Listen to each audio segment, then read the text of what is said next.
ఇది బాగానే ఉంది, అన్ని చెప్తున్నావు మరి నిర్మల్ ఎందుకు ఓడిపోయారు? మరి మీరు ఇన్ని చేసి నిర్మల్ ఎందుకు ఓడిపోయారు?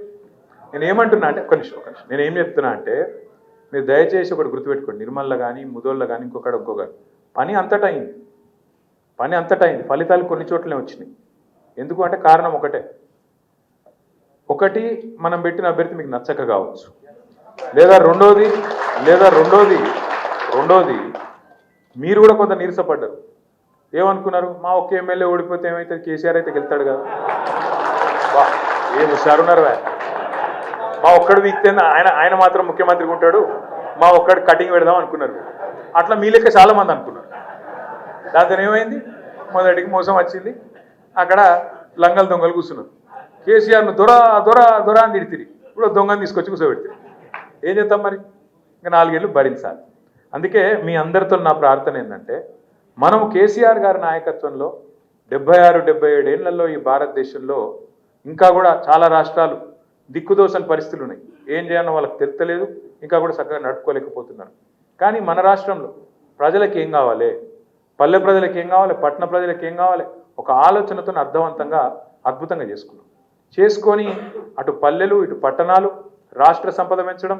ఇప్పుడు మీ నిర్మల్ తాలూకాలనే ఆ రోజు కేసీఆర్ గారు 2014లో ముఖ్యమంత్రి అయినప్పుడు ఎకరం భూమి ఎంత విలువ, కేసీఆర్ దిగిపోయినాడు భూమి విలువ ఎంత, ఎన్ని రెట్లు పెరిగింది. ప్రతి మనిషికి సంపద పెరిగిందా లేదా? భూమి ఉన్నోళ్ళు అయితే, భూమి లేదు లేదా ఇంకా ఇతరత్ర ఉంటే కూడా ఏదో రూపంలో పెన్షన్లు ఇచ్చుడో, లేకపోతే కళ్యాణ లక్ష్మి ఇచ్చుడో, కేసీఆర్ కిట్ ఇచ్చుడో, రైతు బంధు వేసుడో, ఇంకోటి రైతు బీమా ఇచ్చుడో, ఏదో ఒక రూపంలో ప్రతి మనిషికి ఏదో ఒకటి సాయం అందింది. ఆఖరికి ఒక ముస్లిం కుటుంబం ఉంటే రంజాన్కు పైసలు ఉన్నాయో లేవో అని చెప్పి వాళ్ళ కొత్త బట్టలు పెట్టిండు కేసీఆర్. రంజాన్ తోఫా అన్నాడు దాని పేరు. బతుకమ్మ చీర ఇచ్చి దసరా అప్పుడు ఆడబిడ్డలకు బతుకమ్మ చీరలు ఇచ్చిండు. క్రిస్టియన్లు అయితే క్రిస్మస్ అప్పుడు క్రిస్మస్ కానుక ఇచ్చిండు. అట్లా కులం మతం పంచాయతీ పెట్టలేదు, అందరిని మనుషులు లెక్క చూసుకున్నాడు, పేదోళ్ళని కూడా అడుపులో పెట్టుకొని చూసుకున్నాడు. మీ నిర్మల్ తాలూకా ప్రజల చిరకాల కోరిక మా జిల్లా మాకు కావాలి, మంచిర్యాలలో కోరిక మా జిల్లా మాకు కావాలి, అట్లే అక్కడ ఉండే గిరిజనుల కోరిక ఆసిఫాబాద్ కుమరం భీమ్లా మా జిల్లా మాకు ఉండాలి, మా తాలూకా కాదు మా జిల్లా ఉండాలంటే మీ పాత ఆదిలాబాద్ జిల్లాలో నిర్మల్ జిల్లా చేసిండ్రు, మంచిర్యాల జిల్లా చేసుకున్నాం, ఆసిఫాబాద్ కుమరం భీమ్ జిల్లా చేసుకున్నాం, 4 జిల్లాలు చేసుకున్నాం. ఎక్కడికో ఆదిలాబాద్ పోయి కలెక్టర్నో లేకపోతే ఎస్పీనో కలిసే అవసరం లేకుండా మీ కాడనే మీ దగ్గరనే పెద్ద పెద్ద ఆఫీసర్లను తీసుకొచ్చి జిల్లా అధికారులను మీ గడపం కూడా పెట్టినాం.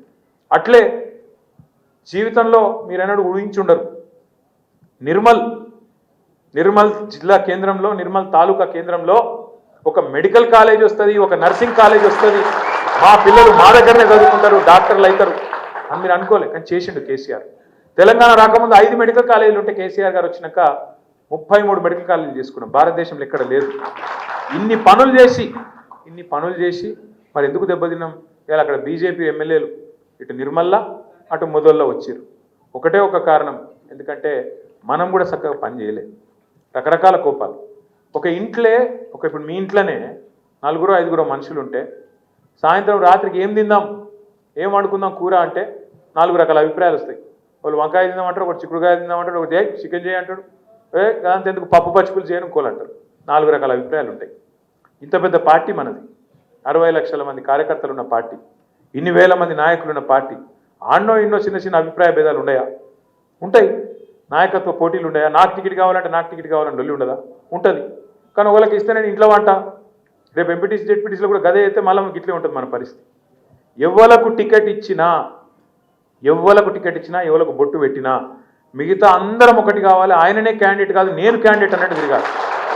అట్లా అయితే గెలుస్తాం తప్ప ఇక రైతులు మంచిగా ఉన్నారు, వీళ్ళు మంచిగా ఉన్నారు, అందరు కేసీఆర్ మళ్ళీ రావాలని కోరుకుంటుర్రు, నేను ఇంట్లో దుప్పటి కప్పుకొని వండుకుంటే కూడా గెలుస్తా, నేను తిరగపోతే ఏమవుతుంది, నేను ఒక్కరిని తిరగపోతే ఏమవుతుంది, ఏమైనా ఆగుతుందా అని మీరు అనుకున్నారనుకో, మళ్ళీ మొన్న ఏమైందో మళ్ళీ అదే అవుతుంది.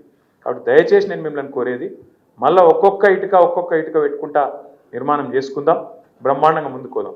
ఈ కేసులు పీసులు వీటికి భయపడేది లేదు. ఎందుకంటే ఈ లొట్ట పీస్ కేసులతోని ఆ లొట్ట పీస్ ముఖ్యమంత్రి గారు పీకేదేం లేదు, వాతను అయ్యేది కూడా ఆయన కథ అయిపోయింది. ఆయన కథ అయిపోయిందని నాకు నీకే కదా ఆయనకు కూడా ఎరికైపోయింది. అందుకే దీపం ఉండగానే ఇల్లు చక్కగా పెట్టుకోవాలని చెప్పి పైసల సంపాదనలో పడ్డాడు తప్ప ఆయన దగ్గర విషయం ఏం లేదు. ఒక్క గ్యారంటీ కూడా అమలు చేయలేడు, చేయబోడు ఆయన. ఎందుకంటే ఆయనకి ఇంట్రెస్ట్ లేదు.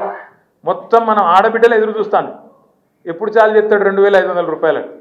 కోటి మంది మహిళలనట ఈ మొగోడు కోటీశ్వరులు అని చెప్తాడట. కోటీశ్వరులు అని చేసాడు వేరు. ముందు నెలకు 2500 అయితే నెలకు 2500 ఇవ్వాలని చెప్పి 18 ఏళ్ళు నిండిన ఆడబిడ్డలు ఈ రాష్ట్రంలో 1,68,00,000 మంది ఉన్నారు. వాళ్ళు ఎదురు చూస్తాను. ఏం చెప్పిండి ఈయన? అత్తకేమో 4000, కోడలకు 2500 ఇస్తా అన్నాడు. కేసీఆర్ ఇంట్లో ఒక ముసలోనికో ముసలవకో ఇస్తుండు పెన్షన్, నేను ఇద్దరికి ఇస్తా అన్నాడు. అట్లే ఆయన 2000 ఇస్తే నేను 4000 ఇస్తా అన్నాడు. ఇవన్నీ నమ్మి ప్రజలు మోసపోయింది. ఇలా వాస్తవం ఏంటి అంటే నిజంగా కూడా పంట కోతకు వచ్చింది. పంట కోతకు వచ్చింది. కేసీఆర్ గారు తిరిగి రావాలన్న అభిప్రాయం ప్రజల్లో బలంగా ఉన్నది. కానీ పంట కోసుకున్నదాన్ని కూడా మనకు తెలివి ఉండాలనే లేదా? మళ్ళీ పోయి కోయాలంటే కూడా మీరు కొడవళ్ళు పట్టాలి, కూసోవాలి, కొద్దిగా ఒళ్ళు వంచాలి, పార్టీ నిర్మాణం చేసుకోవాలి, ఎక్కడికక్కడ కమిటీలు చక్కగా వేసుకోవాలి, మెంబర్షిప్ చేసుకోవాలి, తూకిత్తా మైకిత్తా అని పంచాయతీలు ఇంట్లో పెట్టుకోవాలి. కానీ బయటికి పోయి కొట్లాడద్దు, బజార్లో పడి ఆగం కావద్దు. మళ్ళా గులాబీ జెండా ఎగరాలి నిర్మల్ల, ముదోళ్ళ, ఖానాపూర్ తాలూకాల అంటే మీరు దయచేసి దండం పెట్టి చెప్తున్నా, ఇంట్లో పంచాయతీలు ఉంటే ఇంట్లో మాట్లాడుకోవాలి, కానీ బజార్కి ఎక్కద్దు, కొట్లాడద్దు. ఏమన్నా ఉంటే రామన్న సొంటి పెద్ద మనిషిని పిలుచుకోవాలి, కూర్చోబెట్టుకోవాలి. మీ దగ్గర అనిల్ జాదవ్ ఎమ్మెల్యే ఉన్నాడు, కోవలక్ష్మక్ ఉన్నది, వాళ్ళతో ఏమైనా ఉంటే చెప్పుకోవాలి. అంతేగాని బజార్లో పడి పరువు తీసుకోవద్దు. చివరిగా నేను మీ అందరితో ప్రార్థించేది, మీ అందరినీ కోరుకునేది ఒకటే ఒకటి. ఎప్పుడైనా కూడా మనం గుర్తుపెట్టుకోవాల్సింది ఒకటి, రాజకీయాల్లో అప్పుడప్పుడు పైన ఉంటాం, అప్పుడప్పుడు కింద ఉంటాం. అప్పుడప్పుడు ఇదే ప్రజలు మనకు 10 ఏళ్ల పాటు అధికారంలో ఉండమని ఆశీర్వాదం ఇచ్చారు. ఇప్పుడు కొత్త పాత్ర పోషించండి, మీరు ప్రతిపక్షంలో ఉండండి అని చెప్పి వాళ్ళు మనకు ఒక బాధ్యత ఇచ్చారు. ఇలా ప్రతిపక్షంలో ఉండి కూడా రేవంత్ రెడ్డిని నిద్ర పట్టకుండా మరి ఆయనను తెల్లారు లేస్తే ప్రతిరోజు నిలదీస్తున్నాం, ప్రజల తరపున అడుగుతున్నాం. ముసలోళ్ళకు పెన్షన్లు ఎప్పుడు పెంచుతున్నాం అని అడుగుతున్నాం. మహిళలకు 2500 ఎప్పటి నుంచి ఇస్తామని అడుగుతున్నాం. ఆడబిడ్డలకు స్కూటీలు ఇస్తాను ఏమైందని అడుగుతున్నాం. ఈ తులం బంగారం ఏమాయని అడుగుతున్నాం. రైతు బంధు 15,000 ఎప్పుడైతుందని అడుగుతున్నాం. రైతు కూలీలకు 12,000 ఇస్తాను ఎక్కడ పోయినాయి అని అడుగుతున్నాం. ఆటో డ్రైవర్లకు సంక్షేమ బోర్డు ఏమాయ అని అడుగుతున్నాం. బీసీలకు 20,000 కోట్ల బడ్జెట్ అను ఏడబైందని అడుగుతున్నాం. SC sub plan, BC sub plan, minority sub plan ఒక్కొక్కలకు నోటికొచ్చిన మాటలు చెప్పినావు, ఏడవైనాయి అవన్నీ అని చెప్పి ఒక్కొక్కటిగా అడుగుతున్నాం. దయచేసి మీరు కూడా చేయవలసింది ఏంటంటే రాబోయే రోజుల్లో మనకు జూన్ మాసంలో మరి జూన్ జూలైలో మెంబర్షిప్ స్టార్ట్ అవుతుంది. అటెన్క కమిటీలు వేసుకోవాలి. కమిటీలు వేసుకున్న తర్వాత శిక్షణా తరగతులు ఉంటాయి. ఇప్పుడు నేను మాట్లాడిన దానికంటే అద్భుతంగా మాట్లాడేటోళ్ళు మీ దానిలో చాలామంది ఉన్నారు. ఇక్కడ నేను మైక్ ఇస్తే ఇరగదీసేటోళ్ళు చాలామంది ఉన్నారు. మీ అందరికి కాబట్టి సబ్జెక్ట్ నేర్పియాలి. ఏం జరుగుతుంది, ఏమైతుంది, ఊరూరికి ప్రతి మనిషికి మళ్ళా మోసం జరగకుండా. కేసీఆర్ అడిగి నానాజీ ఎలక్షన్లు అప్పుడే చెప్పిండు, చిలుకకి చెప్పినట్టు చెప్పిండు, మీకు కాళేశ్వరం కావన్నా శనేశ్వరం కావన్నా అన్నాడు. మీరు శనేశ్వరం తెచ్చి నెత్తి మీద పెట్టుకుని ఏం చేస్తాం మనం? ఇప్పుడు బాధపడేం లాభం లేదు. చెప్పినాం, మనందరం స్పష్టంగా చెప్పినాం. కాంగ్రెస్ నమ్మితే కరెంట్ ఉండదు అని చెప్పినాం. కాంగ్రెస్ కావన్నా కరెంట్ కావన్నా అని చెప్పినాం. ఇవన్నీ విన్నరు, కానీ ఆశపడ్డరు. కేసీఆర్ మాకు మంచిగా బువ్వ పెట్టిండు, కానీ ఆయన పంచపక్ష ప్రమాణాలు పెడతా అంటుండు కదా, సూతం అనుకున్నారు, పోయిండు. ఇవాళ దెబ్బతిని బాధపడతారు. అందరు కూడా తెలంగాణ వ్యాప్తంగా పశ్చాత్తాపడుతూ ఉన్నారు. వాళ్ళని మనమే దగ్గర తీసుకోవాలి. మనోళ్ళు మందులను నూకేయద్దు. ఖచ్చితంగా మెంబర్షిప్లా ఎంతమంది నిర్మల్ తాలూకాలో మీరు చేర్చుకోగలుగుతారో, ఎంతమంది నిర్మల్ జిల్లాలో మీరు దగ్గర తీసుకోగలుగుతారో తీసుకోండి. జాగ్రత్తగా చేసుకుందాం. పెద్దలు జోగు రామన్న గారి నేతృత్వంలో, ఇంకా సీనియర్ నాయకుల నేతృత్వంలో నిర్మల్ జిల్లాలో మళ్ళీ తిరిగి పార్టీకి పూర్వ వైభవం వచ్చేదాకా అందరం కంకణబద్ధులమై పనిచేద్దామని చెప్పి మళ్ళొకసారి ఎంత దూరంకి వెళ్ళి మీరు వచ్చిండ్రు, మీ అందరికీ శిరస్సు వంచి ధన్యవాదాలు చెప్తూ లాస్ట్ ఒకటే మాట.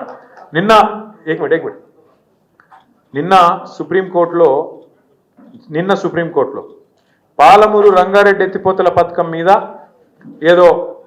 ఎవరో కేసు వేస్తే ఆ కేసు కొట్టేసింది సుప్రీంకోర్టు. ఇది ఏం తప్పు జరగలేదు, అంత చక్కగానే జరిగిందని.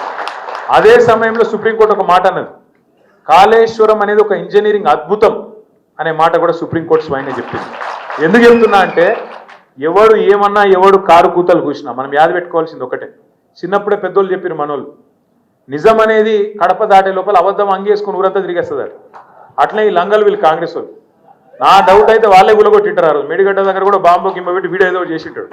ఇక అంతలు వచ్చగాలు చేసి మళ్ళీ వాళ్ళే బదనాం చేసి పర్రెపడితే కాంగ్రెస్ వాడేమో దున్నపోతు తినింది అన్నాడు, బీజేపీ ఏమో దుడ్డని కట్టేని ఎక్కడుందిరా దుడ్డే అని వాడు తిరుగుతాడు. ఎన్డీఎస్ఏ రిపోర్టర్ ఇద్దరు ఒకటే దొంగలు, ఇద్దరు దొంగలే. కాంగ్రెస్ వాడు బీజేపీ వాడు. ఇద్దరిని నమ్మద్దు, మనం అప్రమత్తంగా ఉండాలి. తప్పకుండా ఇద్దరిని కూడా ఎండగట్టి మళ్ళీ తెలంగాణకు గుండె ధైర్యమైన గులాబీ జెండాను మనమే మళ్ళొక్కసారి ఎగిరేయాలని చెప్పి మీ అందరికి కొడుతూ జై తెలంగాణ, కేసీఆర్ గారి నాయకత్వం, జై తెలంగాణ. షేర్ చేయండి, లైక్ చేయండి, సబ్స్క్రైబ్ చేయండి. మరిన్ని వీడియోల కోసం బెల్ సింబల్ పై క్లిక్ చేయండి.